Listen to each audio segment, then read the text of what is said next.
want dis ons land, dis ons taal, en sonder soek kan ons gaan stories waar we lewe in die duine hoog gebou uit sand, die helder see en die goue straat, die landskap wat oor generasies vertel, die harte wat in ritme met die golwe val, ons land, ons taal. Dag sê en welkom by Kletskompas. Dit is Woensdag die 20ste April en ons het 'n volgepakte program vir jou. Nou ja, verbruikers het nie meer sente om te draai nie, soos wat die prysmonster hulle karniffel. Later in die program gesels ons breedvoerig hieroor met die plaaslike ekonoom Salomo Hei.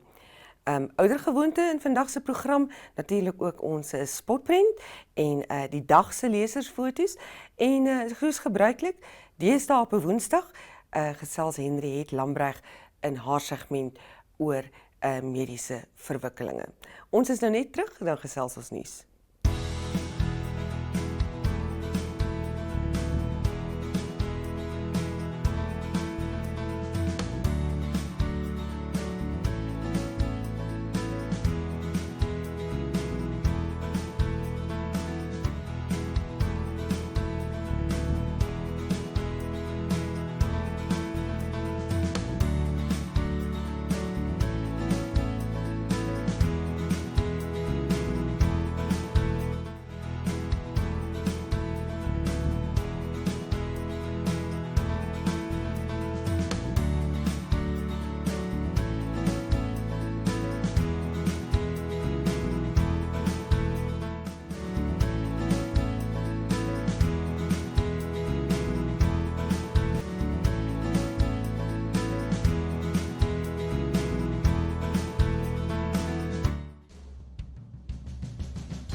Hallo Henriette Lamprecht, welkom by die Praat.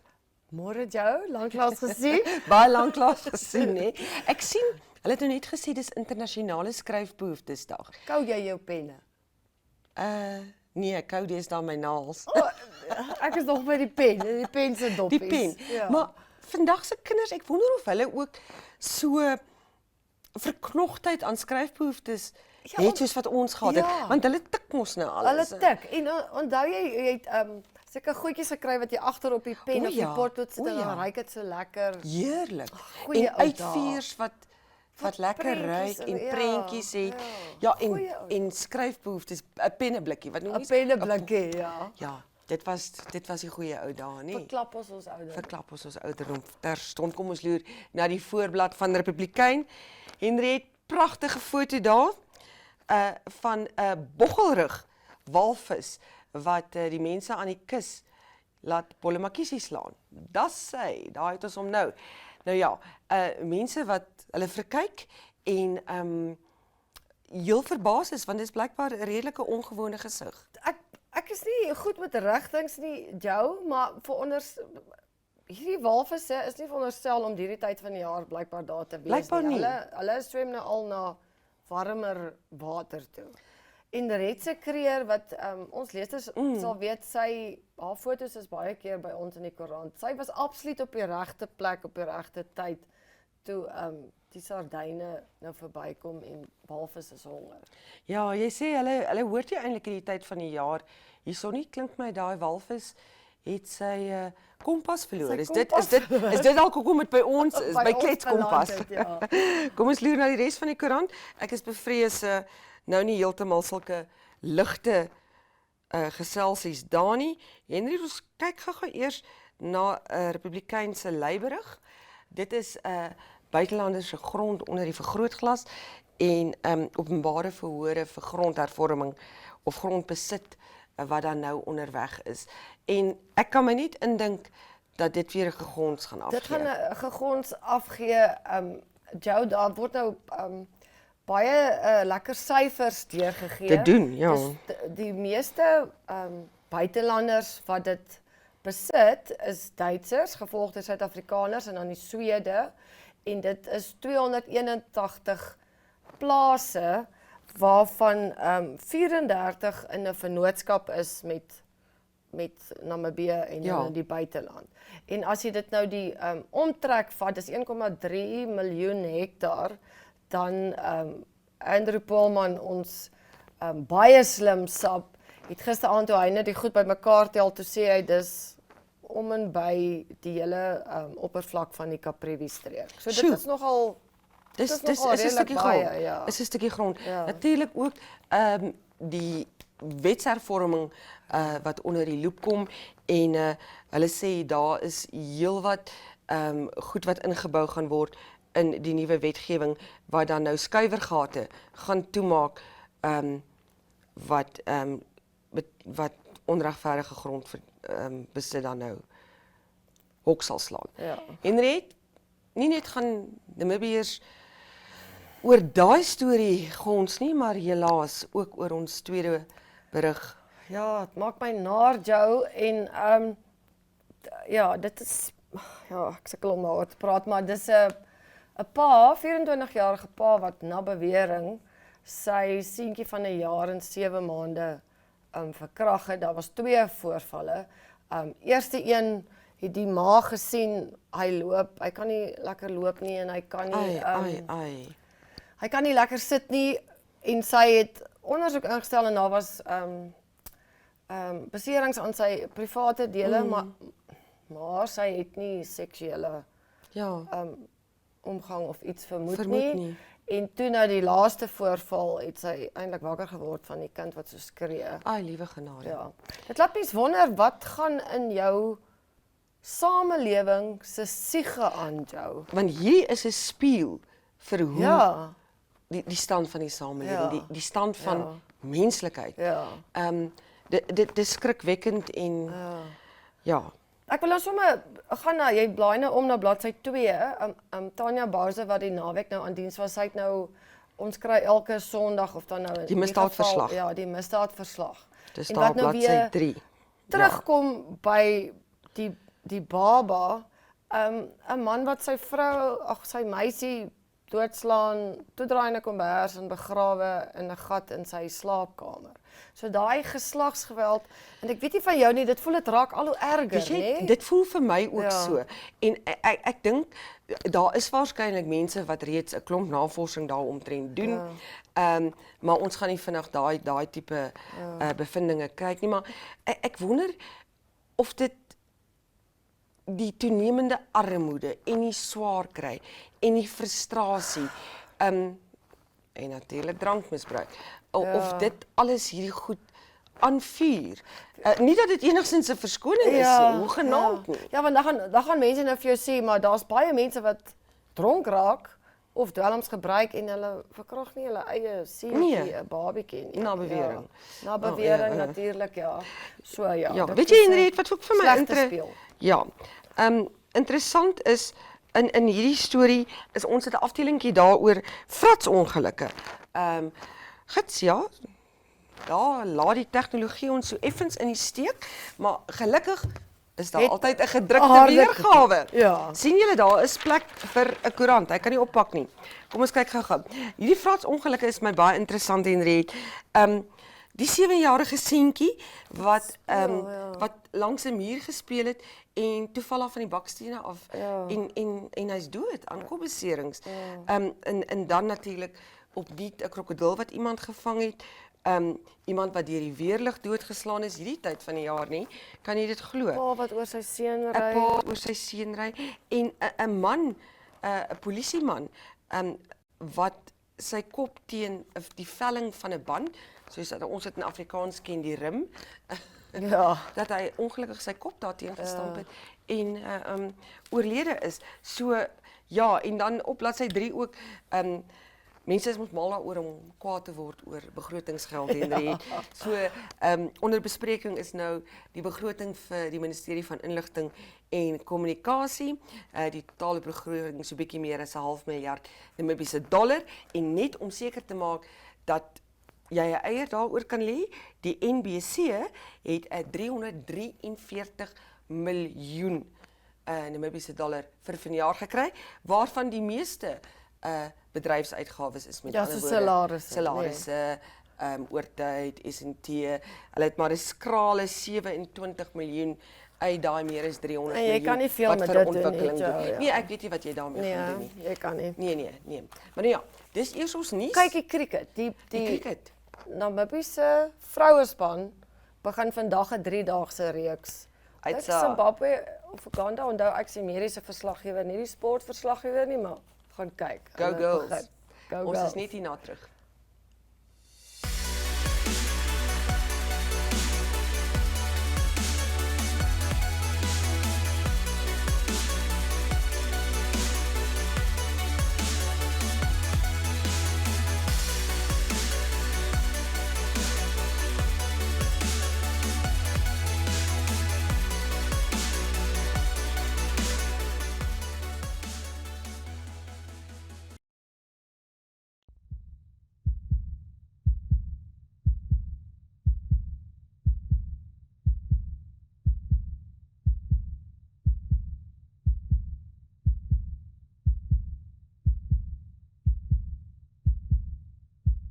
Sommige mites oor epilepsie is eeue oud, maar steeds word dit as waarheid aanvaar. Dit sluit in mense met epilepsie is emosioneel onstabiel of geestesongesteld, is nie so slim soos ander nie, en 'n persoon kan tydens 'n aanval sy tong insluk of daarin stik. Maar epilepsie is 'n funksionele fisiese probleem en nie 'n geestelike een nie. Dit het min tot geen effek op 'n persoon se vermoë om te dink nie, en die meeste professies kan 'n persoon met epilepsie huisves. Die ergste ding wat tydens 'n aanval kan gebeur, is dat 'n persoon sy tong kan raakbyt. Het jy geweet die ketogeniese dieet is as doeltreffend bewys om aanvalle in baie mense met epilepsie en in veral by kinders te verminder? Statistiek wys, aktiewe epilepsie kom meer gereeld by wit mense as swart mense voor, maar swart mense het 'n hoër leeftydvoorkoms as wit is. Jou wenk, sien 'n dokter as jy 'n hoë koors saam met aanvalle het.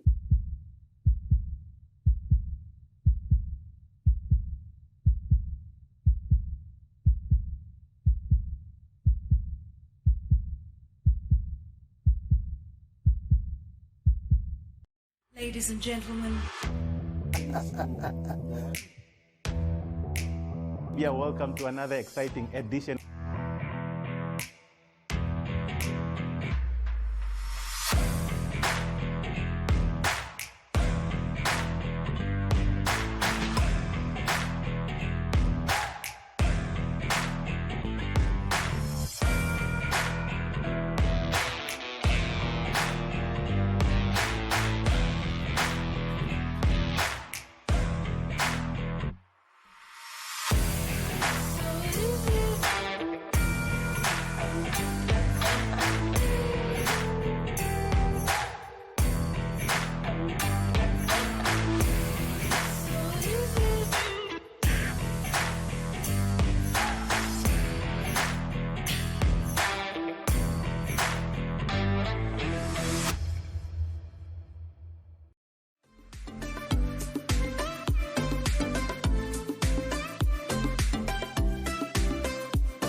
welcome to the studio, Salomo Hei. He's a Namibian economist. Thank you very much for joining us. Thank you for having me, and good day to your viewers. Mr. Hay, we know the background around the whole turmoil with inflation, food inflation, transport inflation, etc. That is extremely alarming. But just put into a nutshell for us, what is the current state of the consumer in Namibia? So, consumer spending has really driven the Namibian economy, and when I say consuming, I'm making reference to household expenditure. Now, what has happened at the advent of COVID, consumers and households were under huge pressure. You know that we lost quite a few jobs precisely because of the pandemic, and that sort of dealt with the spending patterns and the reliance of household expenditure on our economy. So what then transpired is we then went into supply disruptions, which meant that the availability of goods and services that households consume were not as readily available as before COVID. So what that then did was increase prices for goods and services.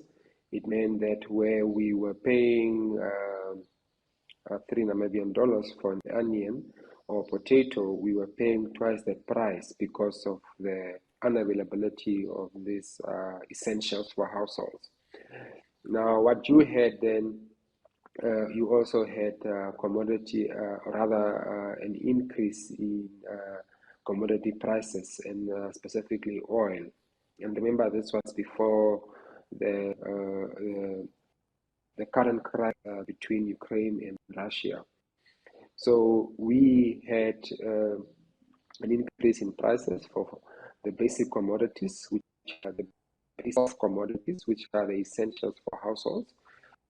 We then had an input in an increase in important components of household consumption, which is fuel. So you link that to the general declining economic environment. So you had a double whammy where consumers were under huge pressure. Consumers' disposable income were eroded, and the money that consumers had could not fetch them the necessary basket of goods and services that they could sort of afford before COVID. So they had less money in their pockets for less goods that they could access. So essentially, it has been a huge burden on consumers. Now, what subsequently transpired as we were moving towards some level of recovery or bringing the pandemic under control, there was support from some fiscal policy intervention and obviously some monetary policy relaxation. So what happened was the advanced economies started intervening directly in their economies.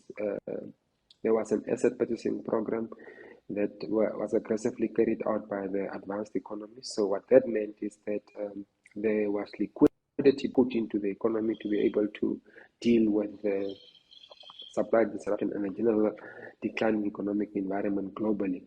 So that led to further inflationary,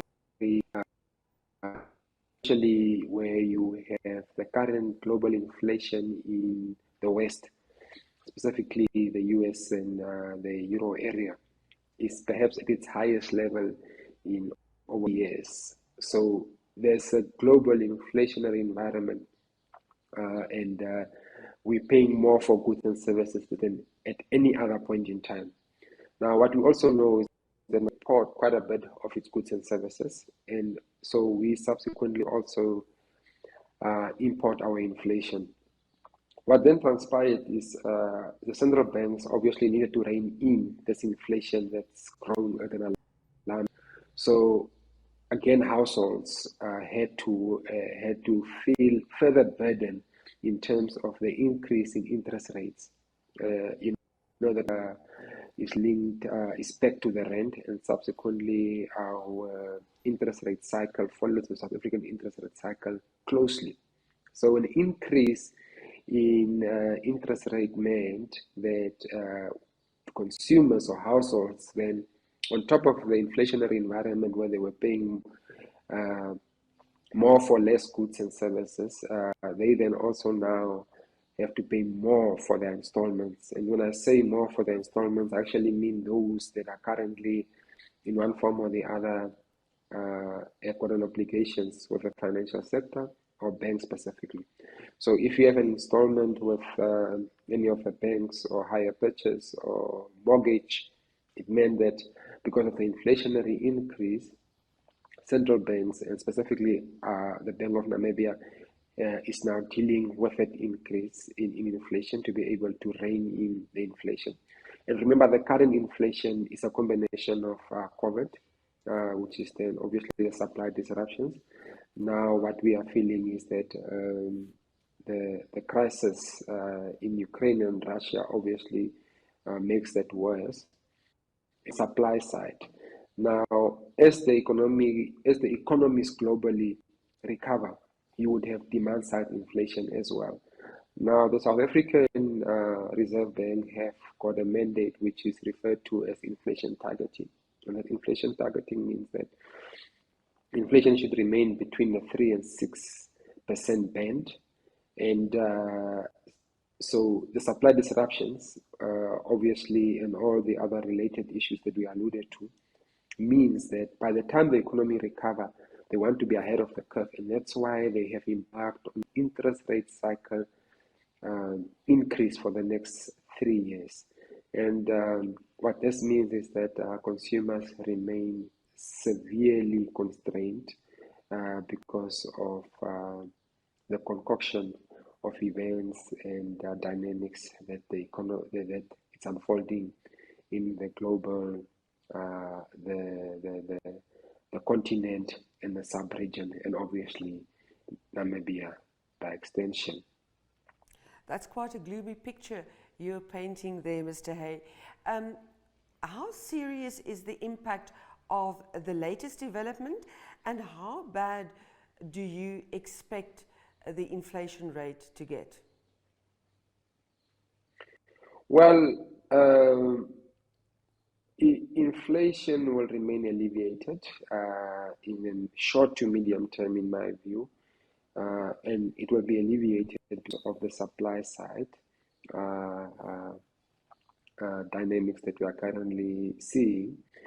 The situation is quite dire because for an economy like Namibia that's highly reliant on household expenditure, this will mean that we would not have the swift recovery that one would have wanted to see because of the inflationary pressures.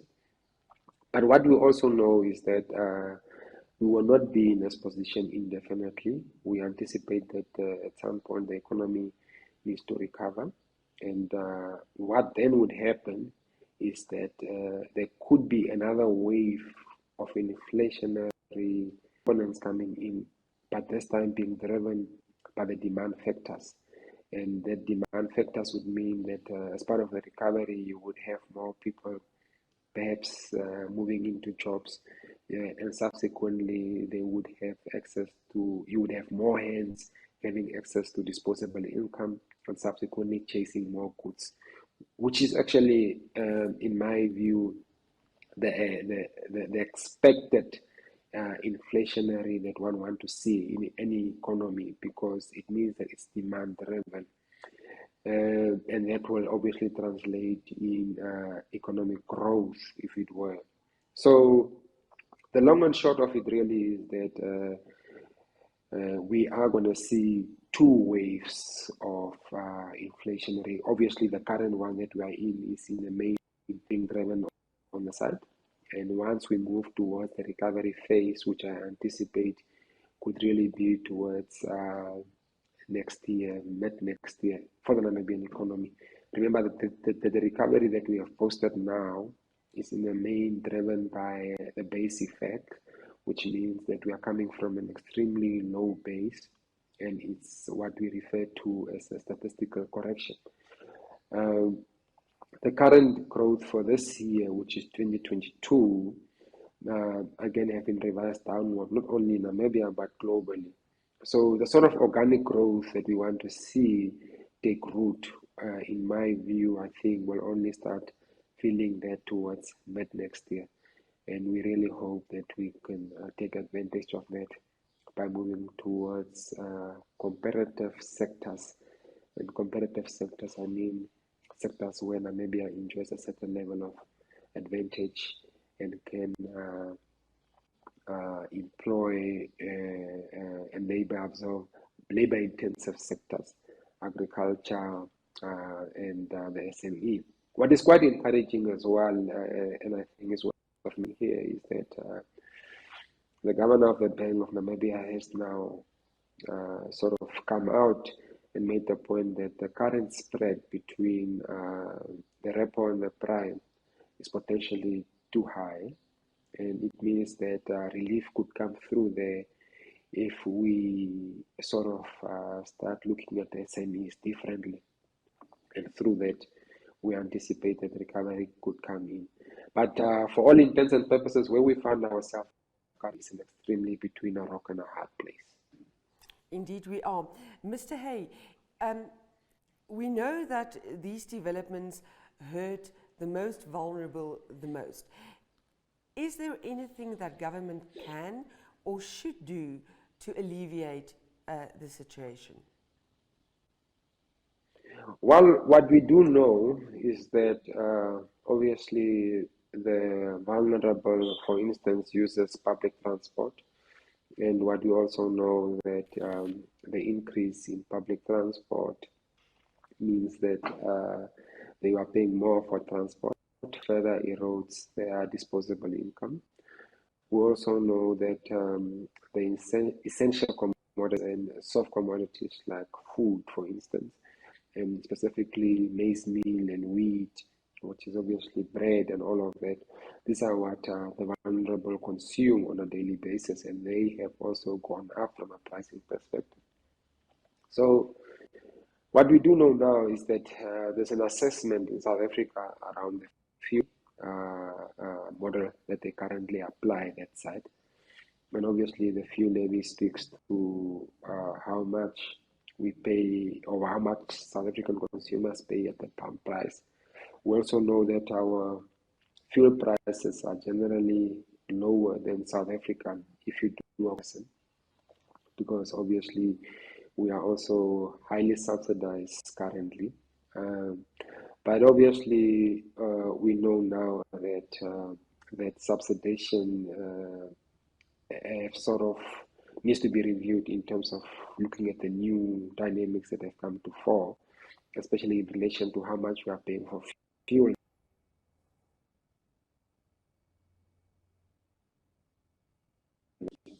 Of looking at it to say what is the level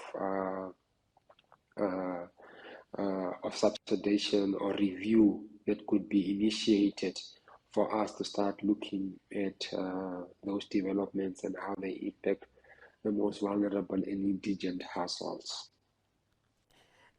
Mr. Hei, we're running out of time, so as a final question, I'd like to ask you whether you have any tips for consumers on how to curb this runaway train.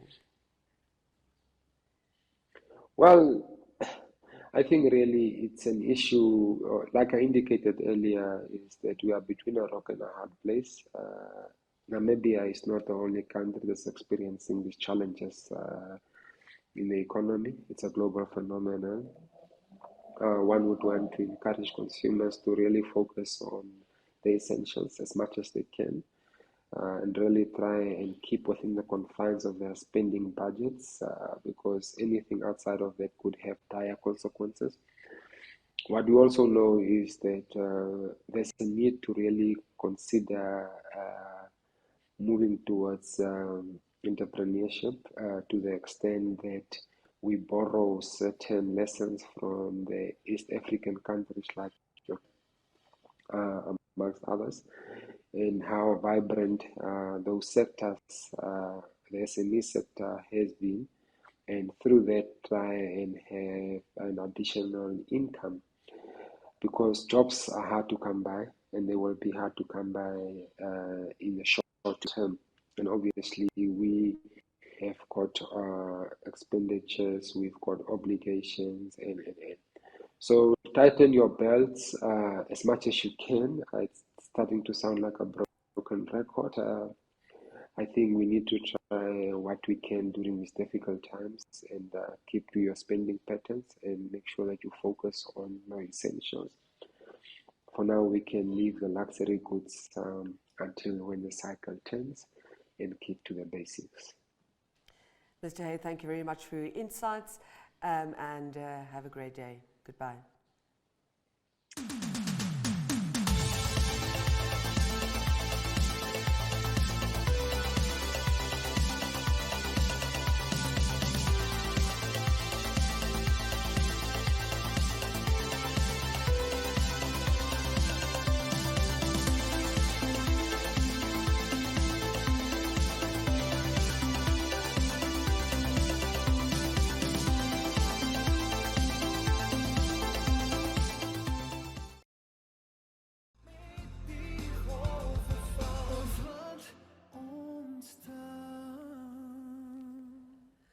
Dis aan Woensdag is 'n Kletskompas.